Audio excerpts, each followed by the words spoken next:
Hi friends, this is Meenakshi.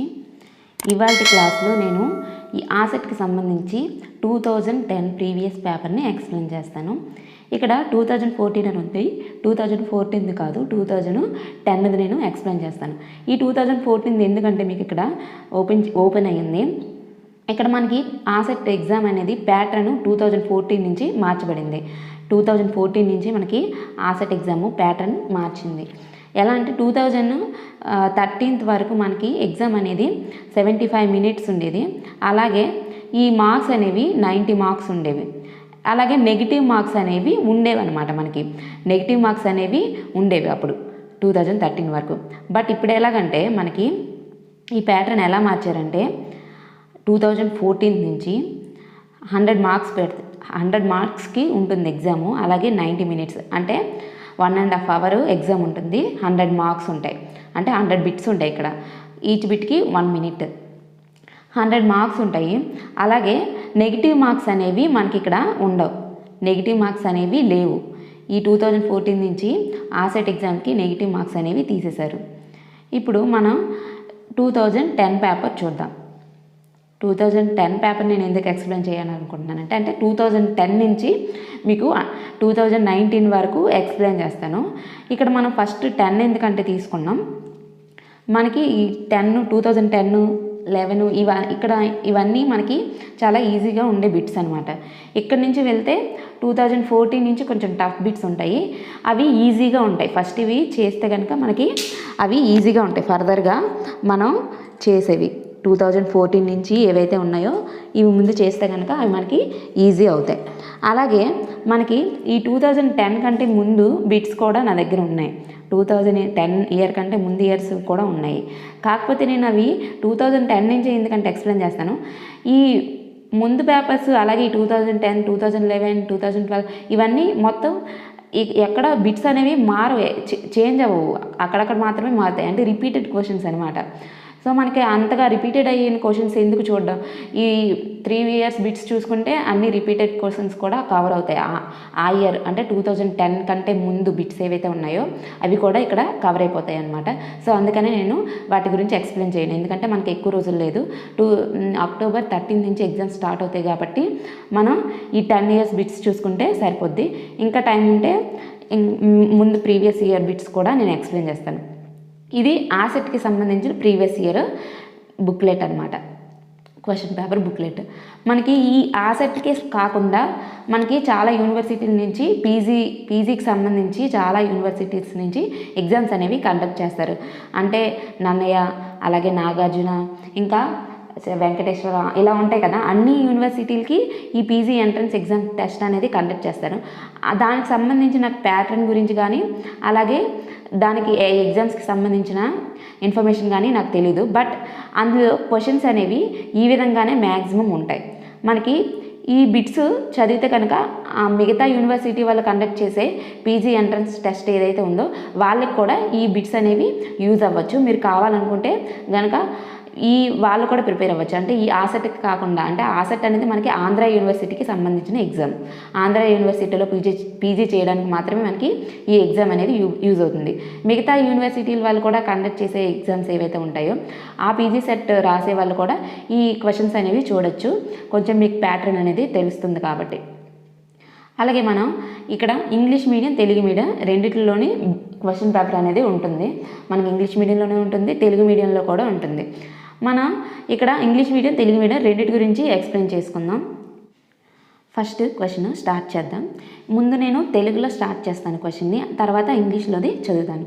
First question ఏంటంటే మనకి queue అను ఆవేశము వృత్త కేంద్రంలో ఉండగా R వ్యాసార్థము కలిగిన వృత్త పరిధి గుండా ఒకసారి క్యూ అనే ఆవేశంను తీసుకుని వెళ్ళేటకు చేసిన పని అన్నారు. అంటే మనకి ఇక్కడ పని గురించి అడిగారు. అలాగే ఇంగ్లీష్ కూడా చూద్దాం. The work done in carrying charge q once around a circle of radius R with charge q at the centre is అని అడిగారు. ఇక్కడ కూడా మనకి వర్క్ గురించి అడిగారు. ఇక్కడ వర్క్కి ఫార్ములా ఏంటంటే మనకి ఫస్ట్ ఆప్షన్ అనేది కరెక్ట్ ఆన్సర్.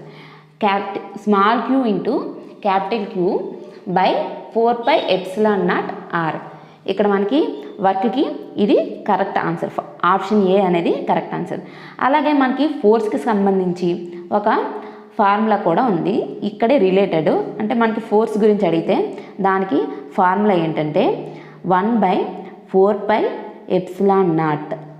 అంటే ఏం లేదు, మనకి ఇక్కడ ఈ వర్క్ అనేది ఏదైతే ఉందో దానికి 1/rతో ఇంటూ చేస్తే సరిపోతుంది. అంటే దీనికి 1/rతో ఇంటూ చేస్తే ఎలా ఉంటుంది, small q into capital Q/r² అవుతుంది. మనకి ఇక్కడ ఏమైంది, ఫోర్స్కి బలానికి చిన్న తేడా ఏంటంటే ఆర్ మాత్రమే యాడ్ అయింది. మొత్తం ఫార్ములా అనేది కరెక్టే, ఇక్కడ ఆర్ అనేది ఒక్కటే యాడ్ అయింది. ఇక్కడ ఫోర్స్ అనేది మనకి సదిశ, దీన్నే మనం ఇంగ్లీష్లో స్కేలార్ అని అంటాం. స్కేలార్కి దిశ ఉంటుంది, వెక్టార్కి ఎఫ్ అనేది మనకి వెక్టార్కి దిశ ఉంటుంది. అలాగే మ్యాగ్నిట్యూడ్ కూడా ఉంటుంది. తెలుగులో మనం వెక్టార్ని సదిశ అని అంటాం, అలాగే స్కేలార్ని అదిశ అని అంటాం. ఇక్కడ మనకి ఎఫ్ అనేది మనకి వెక్టార్. ఈ వర్క్ అనేది ఏదైతే ఉందో వర్క్ని మనం అంటే పనిని మనం స్కేలార్ అని అంటాం. దీనికి దిశ ఉండదు, పరిమాణం మాత్రమే ఉంటుంది. అదే సదిశకైతే పరిమాణం ఉంటుంది, అలాగే దిశ ఉంటుంది. మనకి ఇక్కడ దిశ ఉంటుంది కాబట్టి దీన్ని మనం యారో మార్క్తో ఇండికేట్ చేయాలి. అయితే ఇక్కడ F⁻ అంటే బలం అనేది ఇక్కడ ఈ పనికి దీనికి ఏం తేడా లేదు, ఆర్ ఒకటే యాడ్ అయ్యింది. అలాగే మనకి పొటెన్షియల్ కూడా ఉంటుంది, వి అంటాం, దీన్ని వితో ఇండికేట్ చేస్తాం. ఫోర్స్కి మనకి ప్రమాణాలు ఏంటంటే న్యూటన్. ముందు దానికి న్యూటన్ అనే యూనిట్స్ అనేవి ఉంటాయి, ప్రమాణాలు అంటాం. ఫోర్స్కి యూనిట్స్ ఏంటంటే న్యూటన్, అది వేయడం మర్చిపోయాను. ఇక్కడ మనకి పొటెన్షియల్ తీసుకుంటే V = దీనికి ఎలా ఉంటుందంటే మనకి ఒక క్యూ అనేది తీసేయాల్సి ఉంటుంది. అంటే V ఇక్కడ ఏమవుతుందంటే V క్యూ తీసేస్తే ఏమవుతుంది, 1/4πε0 ఇంటూ Q/r. ఇక్కడ పొటెన్షియల్స్కి యూనిట్స్ ఏంటి, వోల్ట్. అలాగే మనకి ఇక్కడ ఎలక్ట్రిక్ ఫీల్డ్కి కూడా ఒక ఈక్వేషన్ ఉంటుంది దీనికి సంబంధించింది. అంటే మనం ఇక్కడ పని గురించి ఒకటే అడిగారు ఈ బిట్లో, కానీ మనం ఇక్కడ ఏమేమి నేర్చుకున్నాం, ఇక్కడ పొటెన్షియల్ గురించి నేర్చుకున్నాం, అలాగే ఫోర్స్ గురించి నేర్చుకున్నాం. ఇప్పుడు మనం ఎలక్ట్రిక్ ఫీల్డ్ గురించి నేర్చుకుందాం. ఈ ఎలక్ట్రిక్ ఫీల్డ్కి ఫార్ములా ఏంటంటే ఈ పని ఏదైతే ఉందో పనికి దీనికి ఎలా వేరియేషన్ ఉంటుందంటే మనకి ఇక్కడ మొత్తం అంతా ఒకేలాగా ఉంటుంది. అంటే చూడండి, E = 1/4πε0. 4πε0 అనేది అన్నిటికీ కామన్గా ఉన్నాయి. మనకి ఇక్కడ పొటెన్షియల్కి కామన్గా ఉంది, ఫోర్స్కి కామన్గా ఉంది, అలాగే పనికి కూడా కామన్గా ఉంది. ఇక్కడ మనం 1/4πε0 ఇంటూ Q/r² న్యూటన్/కూలుంబ్. ఇది మనకి విద్యుత్ క్షేత్రంకి ఫార్ములా అనమాట. ఇంగ్లీష్లో విద్యుత్ క్షేత్రాన్ని మనం ఏమంటామంటే ఎలక్ట్రిక్ ఫీల్డ్. ఇక్కడ మనకి వేరియేషన్ ఏముంది, పనికిన్న అలాగే ఈ విద్యుత్ క్షేత్రానికి వేరియేషను ఆర్ ఒకటి మారింది, అంటే r² అయ్యింది, అలాగే ఇంటూ క్యూ అయింది, మనకి ఇంటూ క్యూ అయింది. దీనికి అలా వేరియేషన్ ఎందుకంటే చెప్తున్నాను, గుర్తుపెట్టుకోవడానికి ఈజీగా ఉంటుంది. మనకి ఇక్కడ అన్ని ఫార్ములాస్ ఒకే దగ్గర రాసి నేను స్క్రీన్ మీద స్క్రోల్ చేస్తాను, మీరు చూడండి. ఈ బిట్కి సంబంధించి మనం ఇక్కడ ఏమేమి నేర్చుకున్నాం, పొటెన్షియల్ నేర్చుకున్నాం, అలాగే ఫోర్స్ నేర్చుకున్నాం, అలాగే ఎలక్ట్రిక్ ఫీల్డ్ నేర్చుకున్నాం, ఇక్కడ వర్క్ అనేది నేర్చుకున్నాం. మనకి పొటెన్షియల్ని తెలుగులో కూడా పొటెన్షియల్ అనే అంటాము, ఫోర్స్ని ఏమంటామంటే బలం అని అంటాం, అలాగే ఎలక్ట్రిక్ ఫీల్డ్ని విద్యుత్ క్షేత్రం అని అంటాం, వర్క్ని తెలుగులో పని అని అంటాం.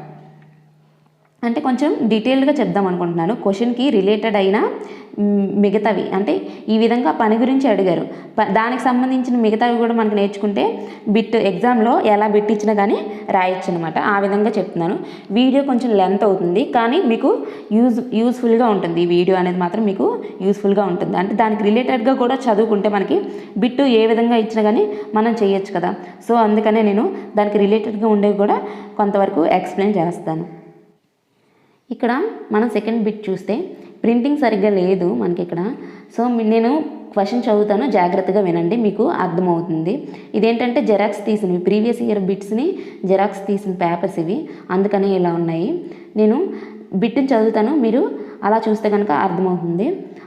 అయితే నెక్స్ట్ బిట్, సెకండ్ బిట్ చూద్దాం. ఇక్కడ పి ద్విధ్రువ భ్రమక విలువ కలిగిన విద్యుత్ ద్విధ్రువము ఈ విలువను కలిగిన విద్యుత్ క్షేత్రంలో సమతా స్థితిలో ఉంచినారు.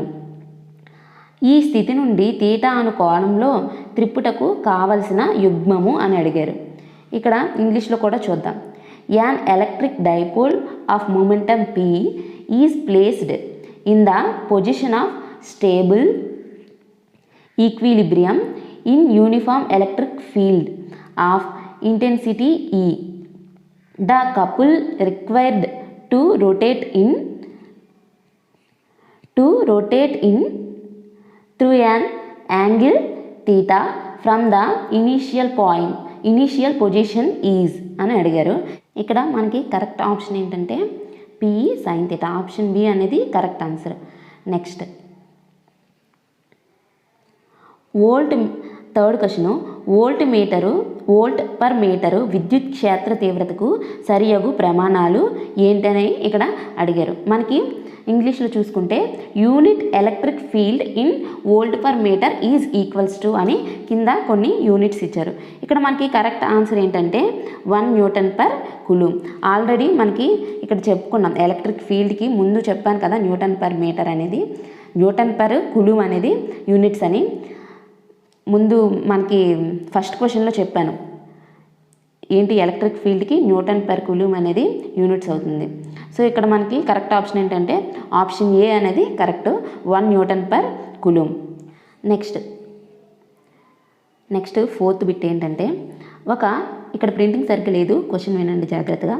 ఒక ద్విధ్రువ అక్షం మీద కొంత దూరంలో విద్యుత్ క్షేత్ర తీవ్రత E1, అంతే దూరంలో లంబరేఖపై విద్యుత్ క్షేత్ర తీవ్రత E2 అని 2 ఇచ్చారు. వాటి మధ్య సంబంధాన్ని కనుక్కోమన్నారు. అలాగే ఇంగ్లీష్లో ఇక్కడ క్వశ్చన్ చూద్దాం. The field due to an electric dipole at an axial point E1 and point on the perpendicular bisector E2 are related as అని ఇచ్చారు ఇంగ్లీష్లో. మనకి ఇక్కడ కరెక్ట్ ఆన్సర్ ఏంటంటే E1 is equals to E2 అవుతుంది. మనకి ఇక్కడ కరెక్ట్ ఆన్సర్ అనేది E1 is equals to E2. అలాగే అంటే మీకు ఇంగ్లీష్ మీడియం చదివే వాళ్ళు తెలుగుని స్కిప్ చేసేయచ్చు తెలుగులో ఎక్స్ప్లెయిన్ చేసేటప్పుడు. అలాగే తెలుగు మీడియం వాళ్ళు ఇంగ్లీష్ మీడియం వాళ్ళకి చెప్పేటప్పుడు స్కిప్ చేయొద్దు, ఎందుకంటే మీరు తర్వాత ఎంఎస్సిలో ఇంగ్లీష్ మీడియంలోనే ఉంటుంది కాబట్టి మీకు ఇక్కడ ఏం చేస్తున్నాను, తెలుగులో పదాన్ని ఇంగ్లీష్లో ఎలా చదువుతున్నాననే మీరు అబ్జర్వ్ చేయండి, ఎందుకంటే మీకు ఎంఎస్సి చేసేటప్పుడు ఫర్దర్గా యూజ్ అవుతాయి ఈ పదాలు అనేవి. 5th క్వశ్చన్ చూద్దాం. ఇక్కడ మనకి ఆవేశంతోనున్న బోలుగోళం లోపల విద్యుత్ క్షేత్రము అని అడిగారు. అలాగే ఇంగ్లీష్లో the electric field at point inside A hollow metallic charged గోళం అన్నారు కాబట్టి చార్జ్డ్ స్పియర్. అయితే ఇక్కడ మనకి కరెక్ట్ ఆన్సర్ ఏంటంటే ఆప్షన్ సి అనేది కరెక్ట్ ఆన్సర్. గోళము వృత్త కేంద్రం నుండి ఉన్న దూరం మీద ఆధారపడుతుంది అని అన్నారు. అలాగే ఇంగ్లీష్లో చూస్తే depends on the distance from the centre of sphere. Option C అనేది correct answer. Next question 6th. ఇక్కడ ఏంటంటే ఫస్ట్ ఈ డి మరియు పి అను విద్యుత్ సదిశల మధ్య సంబంధము అని అడిగారు. ఇంగ్లీష్లో the relation between the 3 electric vectors E bar, D bar and P bar, వీటి మధ్య సంబంధాన్ని కనుక్కోమన్నారు. మనకి ఇక్కడ కరెక్ట్ ఆన్సర్ ఏంటంటే ఆప్షన్ ఏ అనేది correct. D bar is equals to ε0 E bar plus P bar. అలాగే మనకి ఇంకొక కొన్ని సదస్సులు కూడా ఉన్నాయి, అంటే ఈ విద్యుత్ సదస్సులకి సంబంధించి ఇంకొన్ని ఉన్నాయి. అవి ఏంటంటే B, H అలాగే I. వీటి మధ్య రిలేషన్ ఎలా ఉంటుందంటే B bar is equals to, అంటే దీనికి రిలేటెడ్ అయ్యే క్వశ్చన్, అంటే వీటి మధ్య సంబంధాన్ని అడిగారు కాబట్టి ఆ క్వశ్చన్ కూడా అడగచ్చు, అందుకని నేను ఇది ఇక్కడ ఎక్స్ప్లెయిన్ చెప్తున్నాను. ఇక్కడ B bar is equals to μ0 into H bar plus I bar. ఇక్కడ మనకి B, H, T ఐల మధ్య సంబంధం ఏంటంటే B bar is equals to μ0 into H bar plus I bar. ఇది BH ఐల మధ్య సంబంధం. అలాగే మనకి ఇక్కడ డి ఈ పీల మధ్య సంబంధం ఏంటంటే D bar is equals to epsilon naught E bar plus P bar. 7th question, విద్యుత్ ఆవశ్యత, విద్యుత్ ససెప్టబిలిటీ అని అంటాము, ఇంగ్లీష్లో ససెప్టబిలిటీ అంటాం ఆవశ్యతని, మరియు రోధక స్థిరాంకముల మధ్య సంబంధం అని అడిగారు. ఇక్కడ మనకి విద్యుత్ ససెప్టబిలిటీకి అలాగే రోధక స్థిరాంకానికి మధ్య సంబంధం అడిగారు. ఇంగ్లీష్లో చూస్తే ఎలక్ట్రిక్ ససెప్టబిలిటీ అలాగే డైఎలక్ట్రిక్ కాన్స్టెంట్ మధ్య రిలేషన్ అనమాట. ఇక్కడ మనకి ఆ రెండింటి మధ్య రిలేషన్ ఎలా ఉంటుందో చూద్దాం.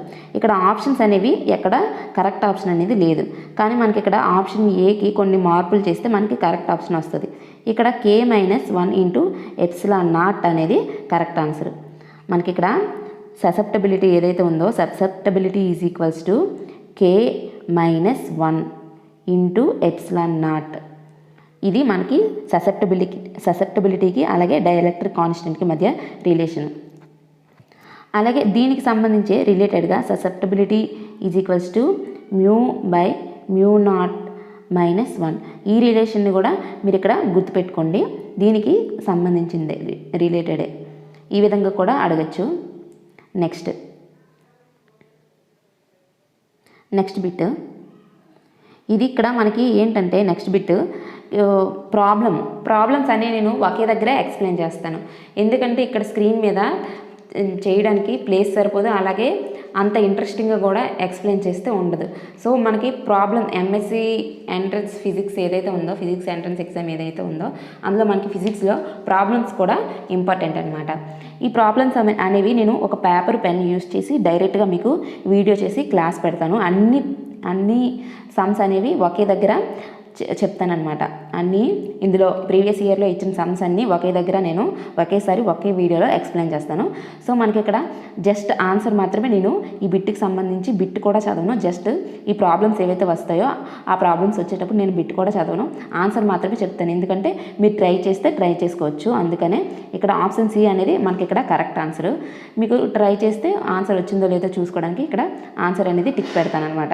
క్వశ్చన్ కూడా నేను చదవను, ఎందుకంటే వీడియో లెంత్ ఎక్కువైపోద్ది కాబట్టి. ఈ బిట్స్ అనేవి, ఈ ప్రాబ్లమ్స్ అనేవి ఏవైతే ఉన్నాయో అన్నీ ఒకే దగ్గర నేను ఎక్స్ప్లెయిన్ చేస్తాను పెన్ను పేపర్ యూస్ చేసి. అయితే నెక్స్ట్ బిట్ చూద్దాం. నెక్స్ట్ బిట్ చూస్తే ఆకర్షిత పళ్ళెం ఎలక్ట్రోమీటర్లో ఏ మరియు బి పలకల మధ్య సక్మ భేదము. అలాగే ఇంగ్లీష్లో in attracted disc electrometer the potential difference between the plates A and B is అని అడిగారు. మనకి ఇక్కడ కరెక్ట్ ఆన్సర్ ఏంటంటే ఆప్షన్ సి అనేది correct answer. VA - VB is equals to D1 - D2 into √2mg/ε0A. Next bit చూస్తే తెలుగులో SI పద్ధతిలో అయస్కాంత అభివాహంకు ప్రమాణాలు అన్నారు. ఇంగ్లీష్లో ఏమంటామంటే మన ఈ అయస్కాంత అభివాహాన్ని మ్యాగ్నెటిక్ ఫ్లక్స్ అని అంటాం. దీన్ని 5తో ఇండికేట్ చేస్తాం. అయితే మనకి దీనికి యూనిట్స్ ఏంటంటే వెబర్స్నే మనం ఈ మ్యాగ్నెటిక్ ఫ్లక్స్ ఏదైతే ఉందో దానికి వెబర్ అనేవి యూనిట్స్. ఇక్కడ మనకి పక్కనే ఆప్షన్ బి చూస్తే Wb/m² అని ఇచ్చారు కదా, ఇది కూడా మనకి యూజ్ అవుతుంది. ఇదేంటంటే దేనికంటే మనకి యూనిట్స్ దేనికంటే ఈ మ్యాగ్నెటిక్ ఫ్లక్స్ ఏదైతే ఉందో దాని డెన్సిటీకి యూనిట్స్ Wb/m². ఫ్లక్స్ డెన్సిటీ అంటాము ఇంగ్లీష్లో, ఫ్లక్స్ డెన్సిటీ అంటాం. దీనికి యూనిట్స్ ఏంటంటే Wb/m². అలాగే మనకి తెలుగులో ఏమంటారంటే అభివాహ సాంద్రత అని అంటాం. అభివాహ సాంద్రత, ఈ డెన్సిటీని సాంద్రత అని అంటాం తెలుగులో. దీనికి యూనిట్స్ ఏంటంటే Wb/m². Wb/m² అనేది యూనిట్స్. మనకి ఇక్కడ ఫ్లక్స్కి యూనిట్స్ ఏంటి వెబర్, అలాగే ఫ్లక్స్ డెన్సిటీకి యూనిట్స్ ఏంటి Wb/m². నెక్స్ట్ బిట్, ఒక రాగి ముక్క నుండి కనిష్ట నిరోధం కలిగిన విద్యుత్ వాహము మార్చుటకు దాని పొడవు వ్యాసములు. అలాగే ఇంగ్లీష్లో చూస్తే మనకి a certain piece of copper is to be separated into a conductor of minimum resistance. Its length and diameter should be respectively. ఇక్కడ మనకి కరెక్ట్ ఆప్షన్ ఏంటంటే ఆప్షన్ డి అనేది కరెక్ట్ ఆన్సర్. ఆప్షన్ డి అనేది కరెక్ట్ ఆన్సర్. L/2 అలాగే 2D. మనకి ఇక్కడ పొడవు అనేది L/2, అలాగే వ్యాసం అనేది D. నెక్స్ట్ బిట్, హాల్ స్థిరాంకం యొక్క ప్రమాణాలు అంటే హాల్ కోఫిషియంట్కి యూనిట్స్ ఏంటని అడిగారు. మనకి ఇక్కడ కరెక్ట్ ఆప్షన్ ఏంటంటే ఆప్షన్ C అనేది correct answer. Volt per ampere into weber, volt per ampere into weber. ఇవి మనకి హాల్ కోఫిషియంట్కి అలాగే హాల్ స్థిరాంకంకి ప్రమాణాలు. నెక్స్ట్, ఒక సెంటీమీటర్ దూరంలో 2 సమాంతర తీగలు ఉంచి వాటి గుండా సమాన విద్యుత్ ఒకే దిశలో ప్రవహింపజేయగా వాటి మధ్య అని ఇచ్చారు. అంటే ఏంటంటే మనకి ఇక్కడ 2 వైర్స్ తీసుకున్నారు, 2 కరెంట్ క్యారింగ్ వైర్స్ తీసుకున్నారు. వాటికి సేమ్ డైరెక్షను అలాగే సేమ్ కరెంట్ అనేవి కలిగి ఉన్నాయి. అవి 1 సెంటీమీటర్ దూరంలో ఉన్నాయి. అయితే ఆ రెండింటి మధ్య ఎలా ఉంటుందని ఇక్కడ మనకి అడిగారు. అయితే కరెక్ట్ ఆన్సర్ ఏంటంటే ఆప్షన్ A అనేది మనకి ఇక్కడ కరెక్ట్ ఆన్సర్. ఆకర్షణ బలం అనేది పనిచేస్తుంది, ఆ 2 వైర్ల మధ్య ఆకర్షణ బలం అనేది పనిచేస్తుంది. ఎన్ అట్రాక్టివ్ ఫోర్స్ మ్యూచువల్లీ అనేది కరెక్ట్ ఆన్సర్. నెక్స్ట్ బిట్,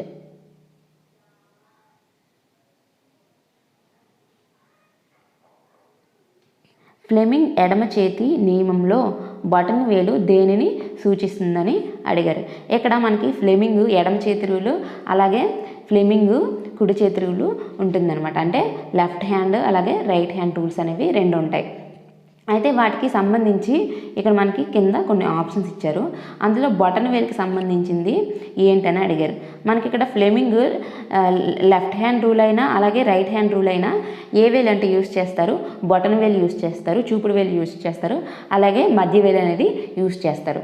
ఈ వేళ్ళకు సంబంధించిన అంటే ఇక్కడ ఏముంటాయంటే బటన్ వేలు, చూపుడు వేళ్ళు అలాగే మధ్య వేళ్ళు ఉంటాయి కదా, వీటికి సంబంధించి ఏంటంటే మనకి ఫోర్స్ మనకి డైరెక్షన్ని కలిగి ఉంటుంది. అలాగే మ్యాగ్నెటిక్ ఫీల్డ్ కూడా మనకి డైరెక్షన్ అనేది కలిగి ఉంటుంది. తర్వాత నెక్స్ట్ ఏంటంటే కరెంట్కి కూడా డైరెక్షన్ ఉంటుంది. వీటి యొక్క డైరెక్షన్స్ని ఏ వేలు సూచిస్తుందో అనేది మనకి ఇక్కడ ఫ్లెమింగ్ ఎడమ చేతి రూలు అలాగే కుడి చేతి రూలు అనేవి మనకి ఎక్స్ప్లెయిన్ చేస్తాయి. ఇక్కడ మనకి ఏంటంటే ఫ్లెమింగ్ ఎడమ చేతి రూలు తీసుకుందాం, అంటే ఫ్లెమింగ్ లెఫ్ట్ హ్యాండ్ రూల్.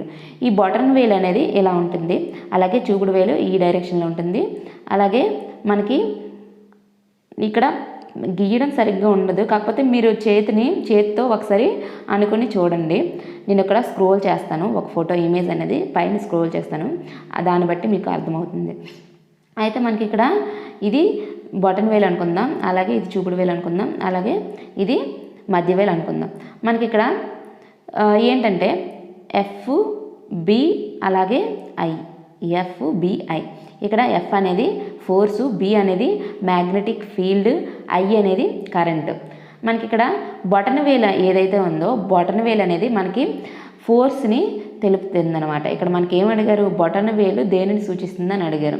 మనకి థంబ్ ఫింగర్ ఏదైతే ఉందో అది థంబ్ అనేది దేన్ని సూచిస్తుందో మనకి ఇక్కడ అడిగారు. ఏంటంటే మనకి ఇక్కడ బలం పనిచేసే దిశను సూచిస్తుంది అనమాట. ఈ బటన్ వేలు ఏదైతే ఉందో బటన్ వేలు బలము పనిచేసే దిశను మనకి ఇండికేట్ చేస్తుంది. అలాగే మనకి చూపుడు వేలు దేన్నంటే ఇండికేట్ చేస్తుంది, అయస్కాంత క్షేత్రాన్ని. ఇక్కడ మనకి ఆప్షన్ Cలో అయస్కాంత క్షేత్ర దిశ అని ఇచ్చారు కదా, ఈ అయస్కాంత క్షేత్ర దిశని మనకి ఈ చూపుడు వేలు అనేది ఇండికేట్ చేస్తుంది. అంటే చూపుడు వేలు దేన్ని ఇండికేట్ చేస్తుంది, మ్యాగ్నెటిక్ ఫీల్డ్ డైరెక్షన్ని ఇండికేట్ చేస్తుంది అనమాట, చేస్తుంది.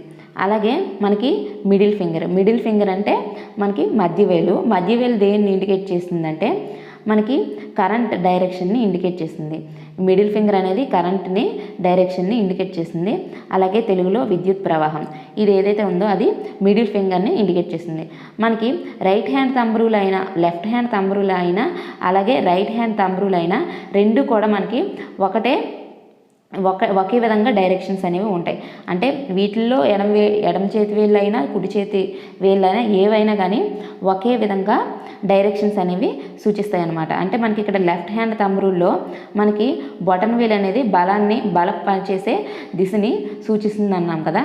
అలాగే రైట్ హ్యాండ్ రూల్లో కూడా మనకి ఈ ఫోర్స్నే మనకి ఈ డైరెక్షన్ ఆఫ్ ఫోర్స్ ఏదైతే ఉందో దాన్నే ఇండికేట్ చేస్తుంది అనమాట. రైట్ హ్యాండ్ థంబ్ రూల్లో కూడా మనకి సేమ్ ఆ బటన్ వేల్నే యూజ్ చేస్తాం దేనికి, డైరెక్షన్ ఆఫ్ ద ఫోర్స్కి. అలాగే నెక్స్ట్ 15th క్వశ్చన్ మనకి చూస్తే ఇక్కడ ప్రాబ్లం కాబట్టి మనం తర్వాత చేసుకుందాం అన్నాం కాబట్టి ఇక్కడ మీకు ఆన్సర్ అనేది చెప్తాను. ఆప్షన్ బి అనేది correct answer, 2 centimetres. Next bit చూస్తే నెక్స్ట్ బిట్ కూడా మనకి ఇక్కడ ప్రాబ్లమే. కరెక్ట్ ఆన్సర్ ఏంటంటే ఆప్షన్ బి అనేది కరెక్ట్ ఆన్సర్. నెక్స్ట్ బిట్కి వెళ్ళిపోదాం. ఇక్కడ ఫారడే సూత్రం యొక్క అవకలన రూపము అన్నారు. The differential form of Faraday's law. ఇక్కడ మనకి అవకలనము సమకలనం అని అంటాం కదా. అంటే అవకలనం అంటే మనం ఏం చేస్తాం, డో బై డో ఎక్స్ అంటాం. అదే సమాకలనం అంటే డిఎక్స్ అంటాం, ఇంటిగ్రేషన్ ఆఫ్ డిఎక్స్ అని అంటాం. ఇది ఇంటిగ్రేషన్ అంటాం దీన్ని. మనకి రెండింటికి తేడా ఏంటంటే do by do x differential form అయితే do by do x use చేస్తాము. అలాగే ఇంటిగ్రేషన్ ఫామ్ అయితే ఇక్కడ ఇంటిగ్రేషన్ యూస్ చేసి డిఎక్స్ అనేది యూస్ చేస్తాం అనమాట. ఈ రెండింటికి తేడా అదే. మనకి ఇక్కడ ఈ డిఫరెన్షియల్ ఫామ్ అయినా అంటే ఈ ఫారడేస్ లా అయితే ఏదైతే ఉందో అంటే ఫారడేస్ లా కంటే మనకి ముందు మ్యాక్స్వెల్ ఈక్వేషన్స్ గురించి నేర్చుకుందాం. ఈ మ్యాక్స్వెల్ ఈక్వేషన్స్ 4 ఈక్వేషన్స్ ఉంటాయి. 4 ఈక్వేషన్స్ గురించి కూడా నేను ఇక్కడ సిచ్యువేషన్ వచ్చింది కాబట్టి ఇక్కడ ఎక్స్ప్లెయిన్ చేస్తాను. మనకి ఇక్కడ 4 ఈక్వేషన్స్ ఉన్నాయి మ్యాక్స్వెల్ ఈక్వేషన్స్. ఈ మ్యాక్స్వెల్ 4 ఈక్వేషన్స్లో డిఫరెన్షియల్ ఫామ్ ఉంటుంది, అలాగే ఇంటిగ్రేషన్ ఫామ్ ఉంటుంది. ఇక్కడ డిఫరెన్షియల్ ఫామ్కి ఇంటిగ్రేషన్ ఫామ్కి ఎక్కడ తేడా ఉండదు. ఏంటంటే మనకి ఇక్కడ మనం డిఫరెన్షియేషన్ ఫామ్లో డో బై డో ఎక్స్ అని యూజ్ చేస్తాము, ఇంటిగ్రేషన్ ఫామ్లో అయితే మనకి ఇంటిగ్రేషన్ డిఎక్స్ అని యూజ్ చేస్తాము. అంతే తేడా, మిగతాది అంతా ఒకే విధంగా ఉంటుంది. మనకి ఇక్కడ డిఫరెన్షియల్ ఫామ్ అని ఫారడేస్ లా అని ఇచ్చారు. అంతకంటే ముందు మనం ఇక్కడ ఫస్ట్ మ్యాక్స్వెల్ ఈక్వేషన్ చూద్దాం. ఫస్ట్ మ్యాక్స్వెల్ ఈక్వేషన్ ఏంటంటే del dot E is equals to q by epsilon naught. ఇది మ్యాక్స్వెల్ యొక్క ఫస్ట్ లా. దీన్నే మనం గాస్ లా అని కూడా అంటాం. మ్యాక్స్వెల్ యొక్క ఫస్ట్ లాని గాస్ లా అని కూడా అంటాం. అలాగే మనకి మ్యాక్స్వెల్ సెకండ్ లా చూద్దాం. మ్యాక్స్వెల్ సెకండ్ లా ఏంటంటే del dot B is equals to, ఇది second law del dot B is equals to 0. మనము దీన్ని ఏమంటామంటే గాస్ మ్యాగ్నెటిక్ ఇది మనకి మ్యాగ్నెటిక్ ఫీల్డ్ కదా, దీని గురించి ఎక్స్ప్లెయిన్ చేస్తుంది కాబట్టి ఇది గాస్ మ్యాగ్నెటిక్ ఫీల్డ్ లా అంటాం దీన్ని. సెకండ్ ఈక్వేషన్ని. అయితే మనకి నెక్స్ట్ ఈక్వేషన్ చూద్దాం. నెక్స్ట్ ఈక్వేషన్ ఏంటంటే ఇదే మనకి థర్డ్ ఈక్వేషన్. ఇక్కడ మనకి ఈ క్వశ్చన్కి యూజ్ అయ్యే ఈక్వేషన్ ఇదే. దీన్నే మనం థర్డ్ ఈక్వేషన్ అని అంటాం.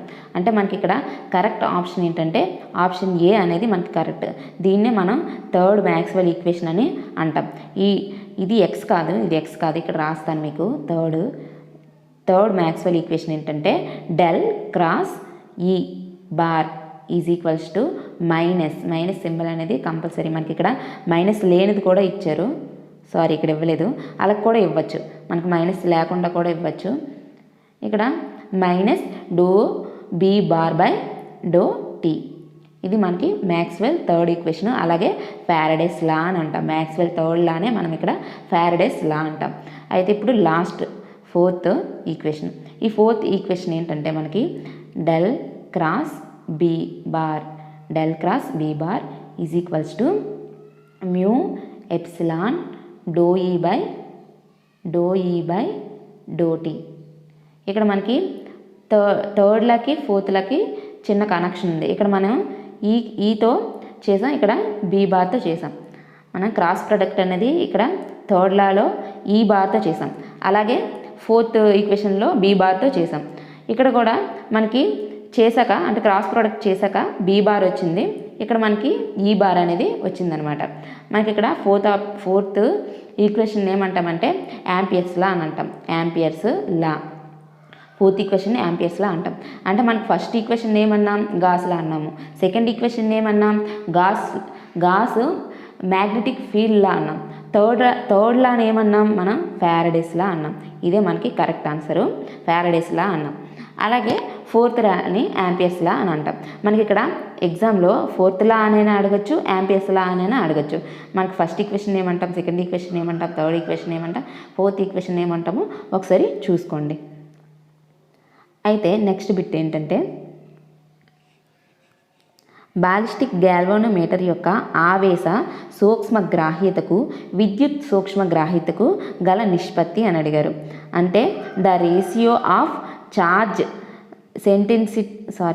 Sensitivity and current sensitivity, charge sensitivity అలాగే current sensitivity of ballistic galvanometer. Ballistic galvanometer యొక్క ఛార్జ్ సెన్సిటివిటీ అలాగే కరెంట్ సెన్సిటివిటీకి మధ్య రేషియో అడిగారు అనమాట. మనకి ఇక్కడ కరెక్ట్ ఆప్షన్ ఏంటంటే ఆప్షన్ బి అనేది correct answer, T/2π. Next bit, కదిలే చుట్ట బాలిస్టిక్ గ్యాల్వనోమీటర్ యొక్క విద్యుత్ ప్రవాహ పరివర్తిత గుణకం గురించి అడిగారనమాట. పరివర్తన గుణకం. అలాగే ఇంగ్లీష్లో the current reduction factor of moving coil ballistic galvanometer. ఈ బాలిస్టిక్ గ్యాల్వనోమీటర్ గురించే మళ్ళీ మనకి 19th బిట్లో కూడా అడిగారు. ఇక్కడికి మనకి కరెక్ట్ ఆన్సర్ ఏంటంటే ఆప్షన్ సి అనేది కరెక్ట్, C/NBA. నెక్స్ట్ బిట్, ఇక్కడ చోక్ చుట్ట పనిచేయి సూత్రము, అన్యోన్య ప్రేరణము. అలాగే choke coil works on principle of mutual induction. Next bit మనకి ఇక్కడ ఫస్ట్ తెలుగులో చూద్దాం. దగ్గరగా ఉన్న రెండు స్వయం ప్రేరణ గుణకములు L1 మరియు L2 కలిగిన చుట్టలు అయస్కాంత అభివాహము పూర్తిగా కలిసి ఉన్నవి. వాటి అన్యోన్య ప్రేరణ గుణకము, అక్కడ M కట్ అయ్యింది, వాటి అన్యోన్య ప్రేరణ గుణకము M అయినచో అని అడిగారు. మనకి ఇక్కడ కరెక్ట్ ఆన్సర్ ఏంటంటే ఆప్షన్ డి అనేది correct answer, M √L1 × L2. Next bit ఇంగ్లీష్లో చూద్దాం ఒకసారి. 2 coils of inductance L1 and L2 are placed close to that effective flux in one coil is completely linked with other if M is the mutual induction between them అనే అడిగారు. ఇక్కడ మనకి option D అనేది correct, M √L1 × L2. Next bit, వేష్ణపు స్వయం ప్రేరకపు ప్రమాణమైన henry సూచించేది అని అన్నారు. అలాగే English the unit henry for self inductance of a coil represents అని ఇచ్చారు. ఇక్కడ మనకి ఏం రిప్రజెంట్ చేస్తుందని అన్నారు హెన్రీని. మనకి కరెక్ట్ ఆప్షన్ ఏంటంటే ఆప్షన్ సి అనేది కరెక్ట్ ఆన్సర్. అంటే 1 volt × second/1 ampere, 1 volt × second/ampere. ఇది మైనస్ కాదు, 1 volt × second/ampere.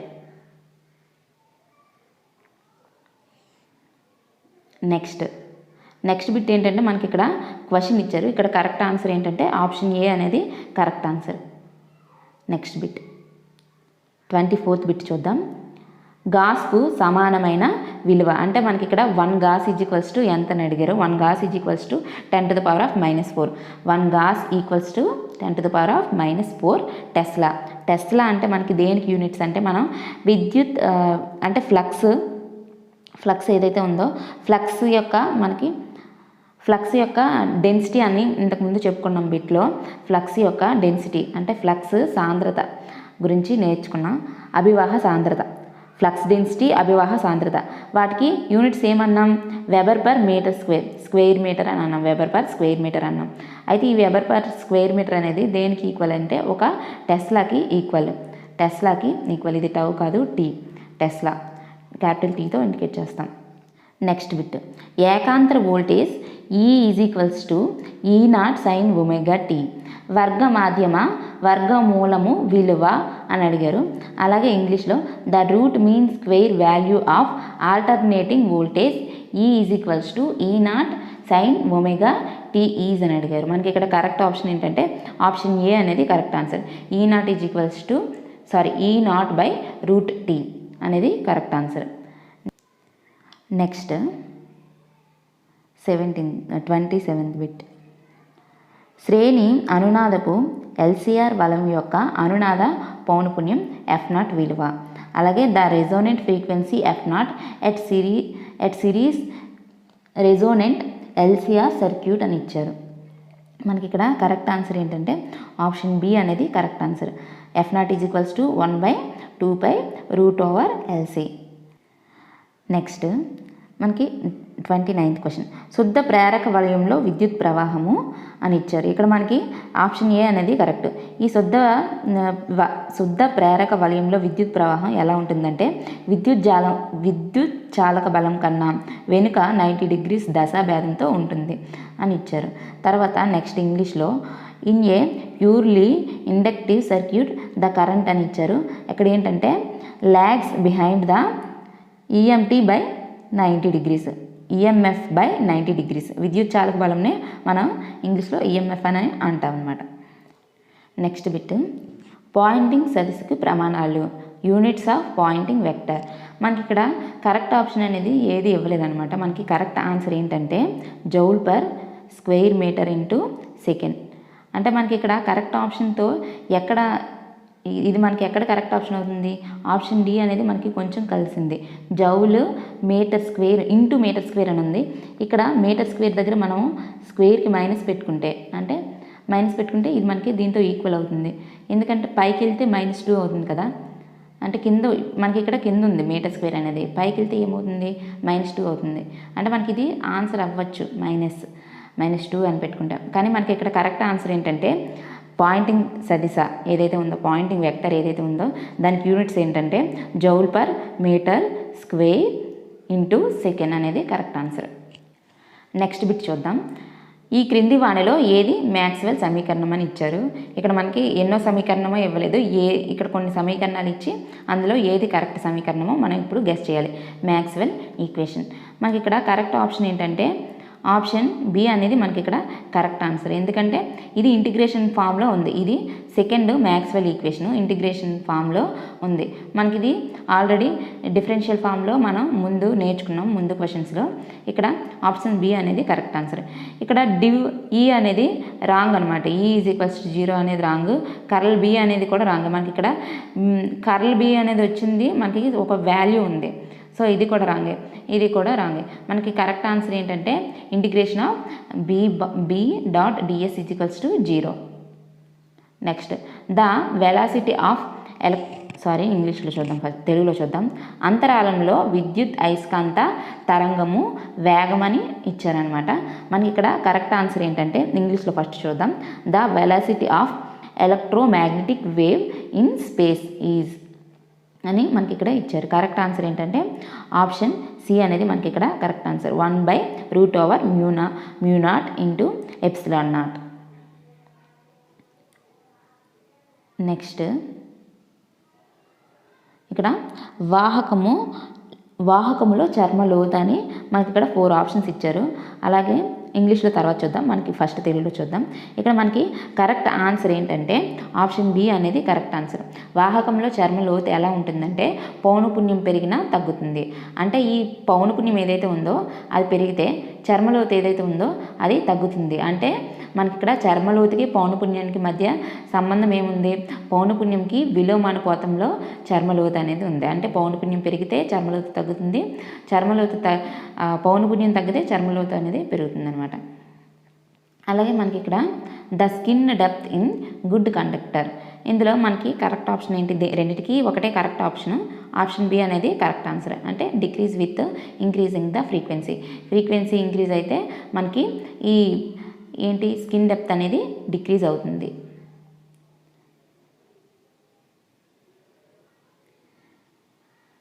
నెక్స్ట్ బిట్, ఇక్కడ మనం N రక అర్ధవాహకాల్లో మైనారిటీ ఆవేశ వాహకాలని అడిగారు.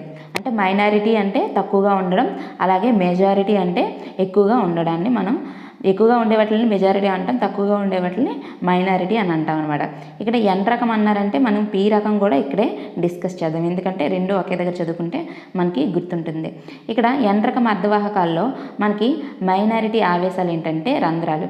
N రకంలో N టైప్, ఇంగ్లీష్లో మనం N టైప్ అంటాము. N టైప్ సెమీ కండక్టర్స్, అలాగే మనకి P టైప్ సెమీ కండక్టర్స్, రెండు రకాలు ఉంటాయి.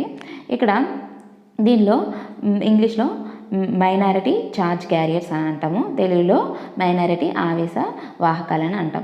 మనకి ఇక్కడ N రక వాహకాల్లో మైనారిటీ ఆవేశాలు అనేవి రంధ్రాలు. మనకి మెజారిటీ ఏవి కలిగి ఉంటాయి అంటే ఎలక్ట్రాన్.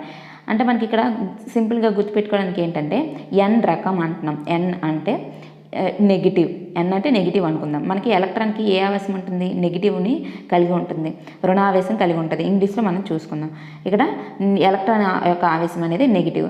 అంటే మనకి ఇక్కడ ఎక్కువ సంఖ్యలో ఉండేవి ఏంటి? మనకి నెగిటివ్ ఎన్ రకంలో ఎక్కువ సంఖ్యలో ఉండేవి ఎలక్ట్రాన్లు. మనకి ఎక్కువ సంఖ్యలో ఎలక్ట్రాన్ అనేవి ఉంటాయి. మనకి ఇక్కడ మైనారిటీ అడిగారు కాబట్టి కరెక్ట్ ఆప్షన్ డి అవుతుంది. కానీ మనకి మెజారిటీ అని కూడా అడగచ్చు. ఒక్కోసారి మెజారిటీ కణాలు ఏవి, మెజారిటీ వాహకాలు ఏంటి, మెజారిటీ ఛార్జ్డ్ క్యారియర్స్ ఏంటని అడగచ్చు. సో మనకి మెజారిటీ ఏంటంటే ఎలక్ట్రాన్లు అంటే నెగిటివ్, అంటే ఎన్ రకం అని గుర్తుపెట్టుకోవచ్చు.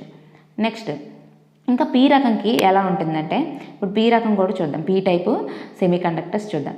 పీ టైప్ సెమీకండక్టర్స్లో మెజారిటీ ఏంటంటే రంధ్రాలు. ఈ రంధ్రాలకి మెజారిటీ ఏమో పీ రకంలో రంధ్రాలు. ఈ రంధ్రాల యొక్క ఛార్జ్ ఏంటంటే పాజిటివ్. సో మనకి ఇక్కడ పీ రకం అలాగే పాజిటివ్. పీ రకం పాజిటివ్ అన్నాం కాబట్టి మెజారిటీ అంటే ఎక్కువగా ఉండే వాహకాలు ఏంటంటే ఎక్కువ సంఖ్యలో ఉంటాయి. ఈ రంధ్రాలు అనేవి పీ రకంలో ఎక్కువ ఉంటాయి. పీ అనేది పాజిటివ్ ఆవేశాన్ని కలిగి ఉంటుంది కాబట్టి పీ రకం అర్ధవాహకాలని గుర్తుపెట్టుకోవచ్చు. అలాగే మనకి మేజర్ అనేవి రంధ్రాలు అంటే, మైనర్ అనేవి ఏమవుతాయి? ఎలక్ట్రాన్లు అవుతాయి. మైనారిటీ ఆవేశ వాహకాలు అనేవి ఎలక్ట్రాన్లు అవుతాయి. మైనారిటీ ఛార్జ్డ్ క్యారియర్స్ అనేవి ఎలక్ట్రాన్లు అనేవి అవుతాయి అన్నమాట. అదే కింద బిట్ కూడా మనకి పీ టైప్ ఇచ్చారు. ఇక్కడ ముందు ఎన్ టైప్ ఇచ్చారు, ఇక్కడ పీ టైప్ ఇచ్చారు. ఈ క్రింది వాటిలో ఏది కలిపినా పీ రకం జెర్మేనియం ఏర్పడుతుంది అన్నారు. అంటే పీ టైప్ జెర్మేనియం ఏర్పడుతుంది అనేది మనకి ఇక్కడ ఏం యూజ్ చేయడం వల్ల చూద్దాం. ఇక్కడ ఆర్సెనిక్, యాంటిమోనీ, అలాగే ఫాస్ఫరస్ ఇవన్నీ ఎన్ రకం అర్ధవాహకాల్లో మనం కలుపుతాం. ఎన్ టైప్ సెమీకండక్టర్స్లో కలుపుతాం. అయితే మనకి ఇక్కడ మిగిలిన ఆప్షన్ ఏంటి? అల్యూమినియం అనేది మనకి ఇక్కడ మిగిలింది. అయితే మనకి ఇక్కడ కరెక్ట్ ఆప్షన్ ఏంటంటే అల్యూమినియం అనేది కలపడం వలన పీ రకం జెర్మేనియం అనేది ఏర్పడుతుంది. మనకి అల్యూమినియంతో పాటు ఇంకొక 2 ఉన్నాయి. అవేంటంటే ఇంకో 2 మాలిన్యాలు అని అంటాము, బోరాను అలాగే గాలియం. వీటిని కలపడం వలన మనకి పీ రకం జెర్మేనియం అనేది ఏర్పడుతుంది. పీ రకం అర్ధవాహకం అని కూడా మనం అనొచ్చు. అయితే పీ రకం అర్ధవాహకం అనొచ్చు. అయితే నెక్స్ట్ ఇక్కడ పీ రకం జెర్మేనియంకి అయితే అల్యూమినియము, బోరాను, గాలియము యూజ్ చేస్తాం. అయితే ఎన్ టైప్ అర్ధవాహకాలు, ఎన్ టైప్ సెమీకండక్టర్స్లో ఏం యూజ్ చేస్తామంటే ఆర్సెనిక్, యాంటిమోనీ, ఫాస్ఫరస్ని యూజ్ చేస్తాం. నెక్స్ట్ ట్రాన్సిస్టర్ యొక్క ఆల్ఫా మరియు బీటాల మధ్య సంబంధం ఏంటని అడిగారు. ఇక్కడ మనకి కరెక్ట్ ఆన్సర్ ఏంటంటే ఆప్షన్ ఏ అనేది correct. The relation between alpha and beta of the transistors is అని అడిగారు. మనకి ఇక్కడ కరెక్ట్ ఆన్సర్ ఏంటి? Option A, beta is equals to alpha by 1 minus alpha. Next common collector transistor అమరికలో నివిష్ట నిరోధము. అలాగే ఇంగ్లీష్లో in common collector circuit input resistance is అని అడిగారు. నివిష్ట నిరోధము అంటే ఇన్పుట్ రెసిస్టెన్స్. నివిష్ట అంటే మనకి ఇక్కడ ఇన్పుట్ అని అంటాం. ఇంగ్లీష్లో ఇన్పుట్ అని అంటాం. అయితే మనకి ఇక్కడ కరెక్ట్ ఆప్షన్ ఏంటంటే ఆప్షన్ డి అనేది కరెక్ట్ ఆన్సర్. మనకి ఇక్కడ ఏంటంటే చాలా ఎక్కువగా ఉంటుంది. ఈ కామన్ కలెక్టర్ ట్రాన్సిస్టర్ అమరికలో ఈ నివిష్ట నిరోధం అనేది ఎక్కువగా ఉంటుంది. అలాగే కామన్ కలెక్టర్ సర్క్యూట్లో ఈ ఇన్పుట్ రెసిస్టెన్స్ అనేది వెరీ హై.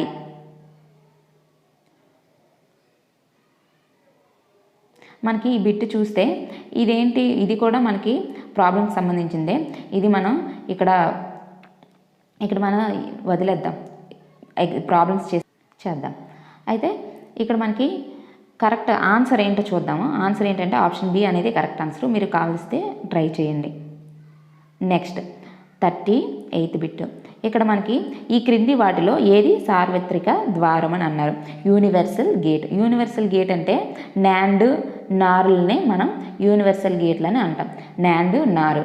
ఈ నాండ్ నారు అనేవి ఏ విధంగా తయారవుతాయంటే మనకి ఒక ఎండ్ గేటు ప్లస్ ఇది ఎండ్ గేట్ ఎలా ఉంటుంది ప్లస్ ఒక నాట్ గేటు ఎలా ఉంటుంది. ఈ రెండిటి కలయిక వల్ల మనకి నాండ్ గేట్ అనేది ఏర్పడుతుంది అనమాట. ఇది నాండ్ గేట్ యొక్క దీన్ని మనం NAND గేట్ అని అంటాం. ఇగోండి కింద కూడా ఇచ్చారు. సరే తర్వాత చూద్దాం. దీన్ని మనం NAND గేట్ అని అంటాం. NAND గేట్ సింబల్ ఏంటి? దీన్ని మనం NAND గేట్ అంటాం. ఏంటి? అండ్ ప్లస్ నాట్ గేట్లను కలిపితే NAND గేట్ వస్తుంది. అలాగే ఆర్ ప్లస్ నాట్ గేట్లను కలిపితే ఇక్కడ మనం ఆర్ గేట్ ఇది ఆర్ గేట్ యొక్క సింబల్, అలాగే నాట్ గేట్ యొక్క సింబల్ చూపించాను కదా, అది రెండు ప్లస్ చేస్తే మనకి ఈ నార్ గేట్ ఎలా ఉంటుందంటే ఇక్కడ ఈ విధంగా ఉంటుంది. దీన్నే మనం నార్ గేట్ అని అంటాం. ఈ NAND నార్ గేట్లు అనేవి మనకి యూనివర్సల్ గేట్స్ అనమాట. Universal gates. అయితే నెక్స్ట్ బిట్ చూద్దాం. 39th bit. ఇక్కడ ఏంటంటే ఇక్కడ ఇవ్వబడిన గుర్తు దేనిని తెలియజేస్తుంది? మనకి ఇక్కడ ఈ బిట్ అనేది NAND గేట్ని తెలియజేస్తుంది. మనం ముందే నేర్చుకున్నాం కదా NAND గేట్కి ఇది గుర్తు. అయితే నెక్స్ట్ సింబల్, ఇంగ్లీష్లో అయితే సింబల్ అంట. Next 40 question. 40 క్వశ్చన్ ఏంటంటే ఒక నాటు ద్వారము నివిష్టముగా ఒకటి అనేది ప్రవేశపెట్టినప్పుడు నిర్గమని అని అడిగారు. మనకి ఇంగ్లీష్లో ఇవి ఈజీగా ఉంటాయి. ఈ నిర్గమని అంటే నివిష్ట అంటే మనకి ఏంటంటే ఇన్పుట్, నిర్గమన అంటే అవుట్పుట్. వీటికంటే మనం ఇన్పుట్ అవుట్పుట్ అని నేర్చుకోవడమే చాలా ఈజీగా ఉంటుంది. If the input of not gate is 1 అంటే ఇన్పుట్కి నాట్ గేట్ అనేది 1 అనేది ఇన్పుట్ ఇచ్చాం. నాట్ గేట్కి ఇన్పుట్ అనేది 1 ఇస్తే మనకి అవుట్పుట్ అనేది ఎంత వస్తుందని అడిగారు. మనకి ఇక్కడ నాట్ గేట్ యొక్క ఒక పట్టిక చూసుకుంటే ఇది ఇన్పుట్, ఇది అవుట్పుట్.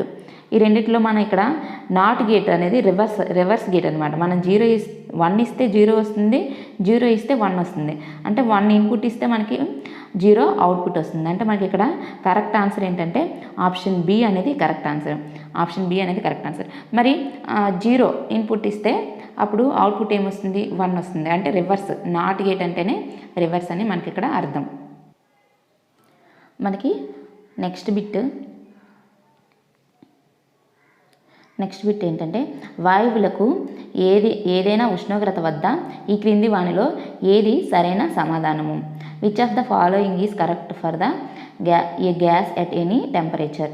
ఇక్కడ మనకి CRMS అలాగే C⁻, CP ఇచ్చారు. మనకి ఇక్కడ CRMS అంటే ఏంటంటే RMS వేగం అంటాం. ఇక్కడ C అనేది RMS వేగము, C⁻ అనేది మనకి ఏంటంటే యావరేజ్, అదే సగటు వేగం అని అంటాం తెలుగులో అయితే. ఇంగ్లీష్లో అయితే యావరేజ్ వెలాసిటీ అంటాం. అలాగే P అనేది మోస్ట్ ప్రాబబుల్ వెలాసిటీ అని అంటాం. అయితే మనకి ఇక్కడ ఈ కరెక్ట్ ఆప్షన్ ఏంటంటే మనకి ఇది ఏ అనేది కరెక్ట్ ఆప్షన్. ఇక్కడ మనకి ఏ అనేది కరెక్ట్ ఆప్షన్ ఎందుకు అయిందో ఎక్స్ప్లెయిన్ చేస్తాను. ఇక్కడ ఆర్ఎంఎస్ వేగము, అలాగే యావరేజ్, అలాగే మోస్ట్ ప్రాబబుల్, వీటి యొక్క వాల్యూస్ ఏ విధంగా ఉంటాయంటే మొదట ఆర్ఎంఎస్ వాల్యూ రాస్తున్నాను ఇక్కడ. అంటే ఈ సీక్వెన్స్ ప్రకారమే రాస్తున్నాను. ఈ ఆప్షన్ సీక్వెన్స్ ప్రకారం, ఇది మనకు కరెక్ట్ ఆన్సర్ కదా, ఆ సీక్వెన్స్ ప్రకారం రాస్తాను. మనకి ఆర్ఎంఎస్ వాల్యూ అనేది √3RT/m, √3 × R/T/m. ఇది ఇలా కూడా మనకు అడగచ్చు. ఆర్ఎంఎస్ వెలాసిటీ యొక్క వాల్యూ అని కూడా అడగచ్చు, ఇది గుర్తుపెట్టుకోండి. అలాగే మనకి యావరేజ్ వెలాసిటీ యొక్క వాల్యూ ఏంటంటే 8RT/m. Next most probable velocity అయితే ఇక్కడ మనకి √2RT/m. ఇది మనకి కరెక్ట్ ఈక్వేషన్ వాల్యూ వీటికి సంబంధించి. మనకి ఇక్కడ RTM ఈ మూడు కూడా మూడిట్లో ఈక్వల్గా ఉన్నాయి. ఈక్వల్గా ఉండేవి మనం అంటే నిష్పత్తి చేస్తే ఏమవుతుంది? నిష్పత్తి చేస్తే పోతాయి కదా ఈక్వల్గా ఉండేవి. అప్పుడు అందులో మనకి మిగిలినవి ఏంటంటే √3 అలాగే √2 ఇవన్నీ మిగులుతాయి. అంటే మనకి RTMలు క్యాన్సిల్ చేసేస్తాయి. మీరు అవి కూడా గుర్తుపెట్టుకోవాలి. ఏంటంటే RMS వాల్యూ √3 RT/m. ఒకసారి బ్యాక్ స్కిప్ చేసి ఆ వాల్యూస్ చూడండి, అవి గుర్తుపెట్టుకోవాలి. అలాగే మనకి ఇక్కడ వాటిని RTMSలు అనేవి కామన్గా ఉన్నాయి, నిష్పత్తి చేసేటప్పుడు కామన్గా ఉండేటప్పుడు పోతాయి కాబట్టి మనకి వాల్యూస్ అనేవి ఇవి మిగిలాయి. √3, √5/, √8/5, √2. వీటి యొక్క వాల్యూస్ మనకి ఏ విధంగా ఉంటాయంటే 1:2:4, అలాగే 1:1:8, అలాగే 1. ఇది మనకి RMS వాల్యూ, ఇదేమో యావరేజ్ వాల్యూ, ఇది మోస్ట్ ప్రాబబుల్ వాల్యూ. మనకి ఇక్కడ ఎక్కువ పెద్దగా ఉన్నది ఏంటి, RMS వాల్యూయే ఎక్కువగా ఉంది, అంటే 1.224. అంటే దీంతో కంపేర్ చేస్తే ఇది ఎక్కువగా ఉంది, దీంతో కంపేర్ చేస్తే ఇది ఎక్కువ ఉంది. సో మనకి మోర్ దాన్ అంటే గ్రేటర్ దాన్ అని ఇచ్చారు, అంటే ఈ యావరేజ్ వాల్యూ కంటే RMS వాల్యూ ఎక్కువని, మోస్ట్ ప్రాబబుల్ కంటే యావరేజ్ వాల్యూ ఎక్కువని అర్థం. అంటే మనకి ఇక్కడ కరెక్ట్ ఆన్సర్ ఎందుకు అయ్యిందంటే ఈ వాల్యూస్ వలన మనకి ఇక్కడ RMS వాల్యూ, అలాగే యావరేజ్ వాల్యూ, P వాల్యూ ఈ విధంగా ఈ సిరీస్లో ఉంటాయి. ఇక్కడ మోర్ దాన్ అనేది యూజ్ చేస్తాం, లెస్ దాన్ యూజ్ చేస్తే రివర్స్ అవుతుంది. నెక్స్ట్ బిట్ చూద్దాం. వాయువు అణువుల స్వేచ్ఛాపత మాధ్యమము ఏ విధంగా ఉంటుందని మనకి ఇక్కడ 4 ఆప్షన్స్ ఇచ్చారు. అదేంటంటే మనకి కరెక్ట్ ఆప్షన్ చూసేద్దాం, ఆప్షన్స్ అన్నీ చదవడం వేస్ట్. ఇక్కడ వాయు ఉష్ణోగ్రతలకు అనులోమానుపాతంలో ఉంటుంది, ఆప్షన్ బి అనేది కరెక్ట్ ఆన్సర్. ఈ వాయు అణువుల స్వేచ్ఛాపత మాధ్యమం అనేది వాయు ఉష్ణోగ్రతలకు అనులోమానుపాతంలో ఉంటుంది. అయితే ఇంగ్లీష్లో బిట్ చూస్తే mean free path of gas molecules is అని ఇచ్చారు. ఆప్షన్ బి అనేది కరెక్ట్ కదా. మనకి ఇక్కడ ఆప్షన్ బి అనేది proportional to temperature of the gas. Next bit, Reynold సంఖ్య దేనికి కనిష్టం అని ఇచ్చారు. మనకి ఇక్కడ కరెక్ట్ ఆప్షన్ ఏంటంటే ఏ, తక్కువ స్నిగ్ధత కలిగిన పదార్థములకు, అంటే ఈ రేనాల్డ్ సంఖ్య అనేది తక్కువ స్నిగ్ధత కలిగిన పదార్థములకి కనిష్టంగా ఉంటుంది. అలాగే Reynolds number is low viscosity. ఈ విస్కోసిటీ అని అంటాం మనం ఇంగ్లీష్లో, ఈ స్నిగ్ధతని విస్కోసిటీ అంటాం ఇంగ్లీష్లో.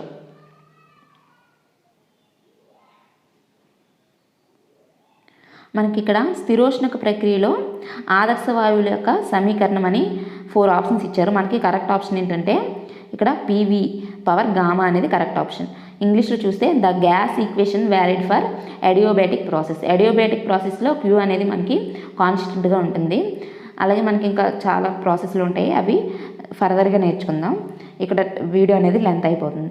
ఇక్కడ స్థిరోష్ణ ప్రక్రియలో అంటే మనకి ఏంటంటే PV/γ is equals to constant. అలాగే ఇంకొక 2 ఈక్వేషన్స్ కూడా ఇక్కడ ఉంటాయి, కరెక్ట్గా చూడండి, రాస్తాను. ఈ 3 అనేవి కూడా ఇంపార్టెంటే. ఈ క్వశ్చన్లో దీని గురించి అడిగారు, వేరే క్వశ్చన్లో ఈ విధంగా అడగచ్చు. T(V)(1 is equals to K.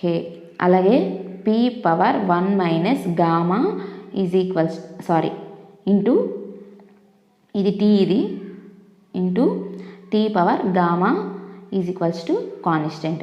Second, ఈ 3 కరెక్ట్, ఈ 3 ఇంపార్టెంటే. థర్డ్ది నేను మళ్ళీ ఒకసారి బాగా రాస్తాను. అదేంటంటే P(1 - γ) into T(γ) is equals to constant. ఇది మనకి కరెక్ట్ ఆన్సర్. నెక్స్ట్ 45th, సమ ఉష్ణోగ్రత ప్రక్రియలో ఏది సరైన సమాధానం. ఇన్ యాన్ ఐసోథర్మల్ ప్రాసెస్లో మనకి ఏంటంటే T అనేది కాన్స్టెంట్గా ఉంటుంది. ఐసోథర్మల్ ప్రాసెస్లో T అనేది కాన్స్టెంట్గా ఉంటుంది. మనకి ఇక్కడ కరెక్ట్ ఆన్సర్ ఏంటంటే dQ is equals to dW అనేది కరెక్ట్ ఆన్సర్. ఇది ఎందుకు కరెక్ట్ ఆన్సర్ అయ్యిందంటే ఒకసారి చిన్న ఎక్స్ప్లెనేషన్ ఇస్తాను. మనకి ఫస్ట్ థర్మోడైనమిక్ ఈక్వేషన్ ఏదైతే ఉందో, థర్మోడైనమిక్ ఫస్ట్ లా అనేది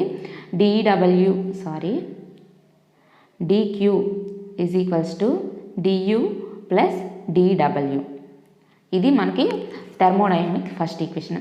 మనకి ఇక్కడ ఏంటి, ఐసోథర్మల్ అంటే మనకి T అనేది కాన్స్టెంట్, అంటే టెంపరేచర్ అనేది కాన్స్టెంట్గా ఉంటుందని చెప్పుకున్నాం. మనకి ఇక్కడ ఈ U అనేది ఇది ఆంతరిక శక్తి. ఈ U అనేది ఏంటంటే మనకి T పైన డిపెండ్ అయి ఉంటుంది. T పైన డిపెండ్ అయితే మనకి T is equals to constant, అంటే అప్పుడు U కూడా కాన్స్టెంట్ అవుతుంది. మనకి T కాన్స్టెంట్ అంటే డిటి అనేది అంటే టీ అనేది కాన్స్టెంట్, డీలో మార్పు ఏంటవుతుంది, మార్పు అనేది 0 అవుతుంది. కాన్స్టెంట్గా ఉంటే మార్పు అనేది 0 అవుతుంది, అంటే డిటి ఈజ్ ఈక్వల్స్ టు 0 అవుతుంది. అయితే ఆటోమేటిక్గా మనకి ఇక్కడ డియు కూడా 0 అవుతుంది. అయితే ఇప్పుడు మనకి కరెక్ట్ ఇక్కడ d Q is equals to d U d W ఎందుకైందో చూద్దాం. ఇప్పుడు d Q is equals to d U plus d W అన్నాం కదా. ఇక్కడ డియూ అనేది 0 అయితే మనకి ఏమవుతుంది, d Q is equals to d U అవుతుంది. సో మన కరెక్ట్ ఆప్షన్ ఏంటంటే ఆప్షన్ డి అనేది కరెక్ట్ ఆన్సర్ అవుతుంది.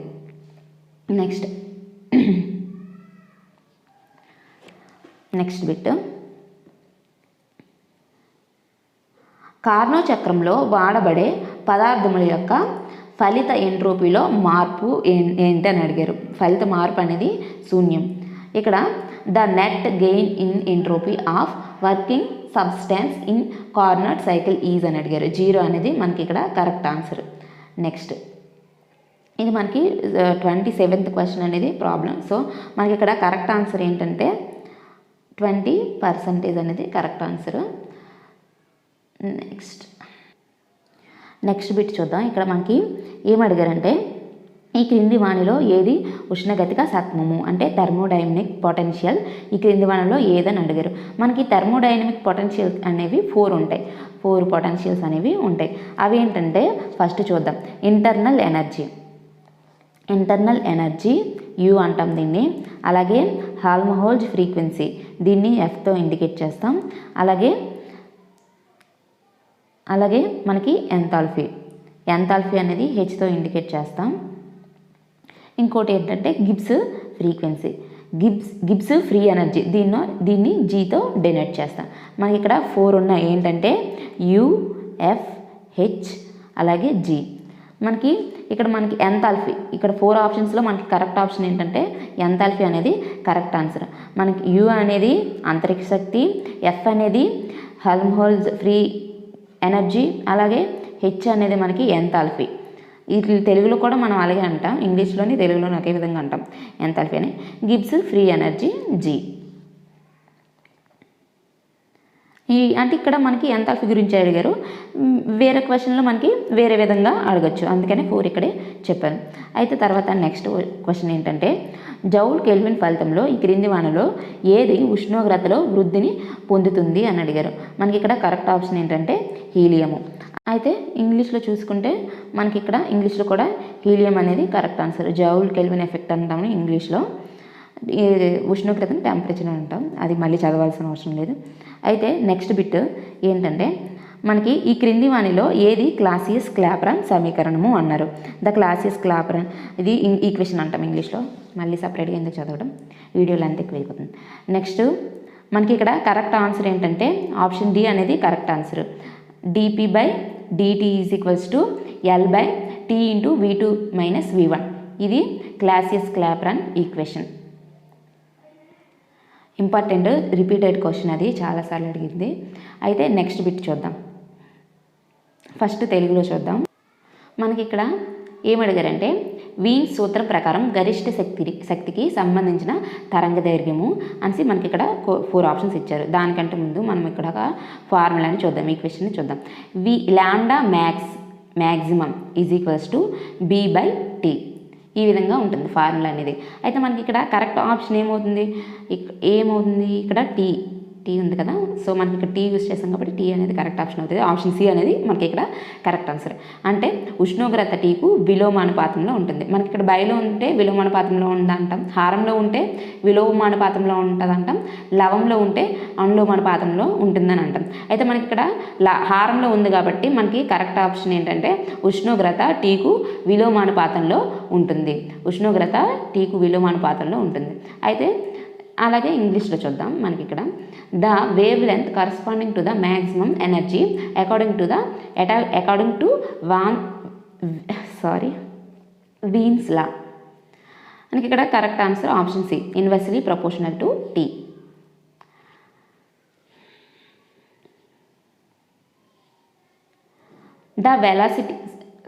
తెలుగులో చూద్దాం. శూన్యంలో ఉష్ణ కిరణ వేగము ఏంటని అడిగారు. మనకి ఇక్కడ క్వశ్చన్ ఏంటి, శూన్యంలో ఉష్ణకిరణ వేగము. అలాగే ఇంగ్లీష్లో చూస్తే the velocity of heat radiation in vacuum అని అడిగారు. కరెక్ట్ ఆప్షన్ ఏంటంటే మనకి ఇక్కడ ఆప్షన్ బి అనేది మనకి ఇక్కడ కరెక్ట్ ఆన్సర్. ఆప్షన్ బి ఏంటంటే కాంతి వేగముకు సమానము. శూన్యంలో ఉష్ణ కిరణ వేగము కాంతి వేగముకు సమానము. The velocity of heat radiation in vacuum అనేది ఈక్వల్స్ టు వెలాసిటీ ఆఫ్ లైట్కి ఈక్వల్. నెక్స్ట్ బిట్, అదృశ్య తంతువు దృశ్య పైరోమీటర్ నందు తంతు ఉష్ణోగ్రతను ఏ సమీకరణం ద్వారా కనుగొంటారు అని అన్నారు. మనకి ఇక్కడ కరెక్ట్ ఆప్షన్ అనేది D. A plus B T plus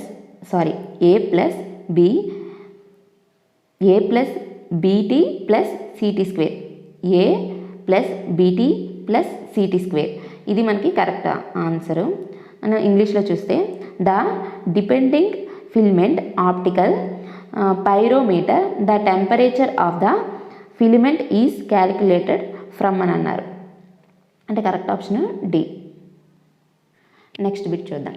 ఈ క్రింది వానిలో ఏది ఫెర్మి డిరాక్ వితరణ సూత్రంను తెలుపుతుంది? Which one of the following represent Fermi Dirac distribution law? అయితే మనకి ఇక్కడ కరెక్ట్ ఆన్సర్ ఏంటంటే ఆప్షన్ డి అనేది కరెక్ట్ ఆన్సర్. ఆప్షన్ డి ఏంటంటే ఇది మనకి correct answer Fermi Dirac distribution లాకి. అలాగే మనకి మ్యాక్స్వెల్ ఉంటుంది, అలాగే బోస్ ఐన్స్టీన్ కూడా ఉంటుంది. Bose Einstein condensed matter, Bose Einstein distribution అని కూడా ఉంటుంది. అయితే మనకి ఇక్కడ మ్యాక్స్వెల్కి ఒకసారి ఫస్ట్ బోస్ ఐన్స్టీన్ చూద్దాం. బిఈ ఈజ్ ఈక్వల్స్ టు ఇక్కడ ఈ రెండింటికి తేడా ఏంటంటే ఇక్కడ మైనస్ వచ్చింది కదా, ఇక్కడ ప్లస్ వచ్చింది కదా, మనకి బిఈలో మైనస్ వస్తుంది. అంటే కరెక్ట్గా మనకి బిఈకి కరెక్ట్ ఏంటంటే ఈ ఈక్వేషన్ అనేది మనకి ఇక్కడ బిఈకి బోస్ ఐన్స్టీన్ డిస్ట్రిబ్యూషన్కి ఇది మనకి కరెక్ట్ ఆన్సర్. అయితే అలాగే మనకి మ్యాక్స్వెల్కి అసలు ఉండదన్నమాట. దీనికి +1 వచ్చింది, దీనికి -1 వచ్చింది, అసలు ఏమీ ఉండదు, అంటే 0 అనుకుందాం. అయితే దాన్ని మనకి కరెక్ట్ ఆన్సర్ ఏమవుతుంది? మ్యాక్స్వెల్ డిస్ట్రిబ్యూషన్కి ఆప్షన్ ఏ అనేది కరెక్ట్ అవుతుంది. మ్యాక్స్వెల్ డిస్ట్రిబ్యూషన్కి ఇది మ్యాక్స్వెల్ డిస్ట్రిబ్యూషన్ యొక్క ఫార్ములా మనకి ఇప్పుడు మొత్తం క్లియర్గా చెప్తాను. ఇక్కడ మనకి ఫెర్మి డిరాక్ వితరణ సూత్రం అని అన్నారు. ఫెర్మి డిరాక్ వితరణ సూత్రంకి ఆప్షన్ డి అనేది కరెక్ట్ ఆన్సర్. ఆప్షన్ డి అనేది మనకి ఈ క్వశ్చన్కి కరెక్ట్ ఆన్సర్.